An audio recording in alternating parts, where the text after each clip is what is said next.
The single best habit for building wealth is consistent investing. Fidelity makes it effortless with automatic recurring transfers and purchases. Welcome back to Guide with Samuel.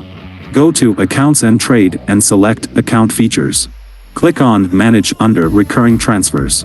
You can set up a schedule, e.g., every 2 weeks on payday, to pull money from your linked bank account into your Fidelity account.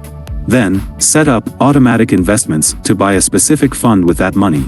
You can automate purchases into most Fidelity mutual funds, ensuring you buy more shares when prices are low and fewer when they're high, a strategy called dollar cost averaging. My crucial pro tip? Start small and increase annually. Don't overcommit. Set up a manageable amount, like $50 a week. Then, set a calendar reminder to increase it by 5% or 10% every year on your work anniversary or New Year's Day. You'll barely feel it, but your account will grow dramatically. Put your investing on autopilot and focus on living your life.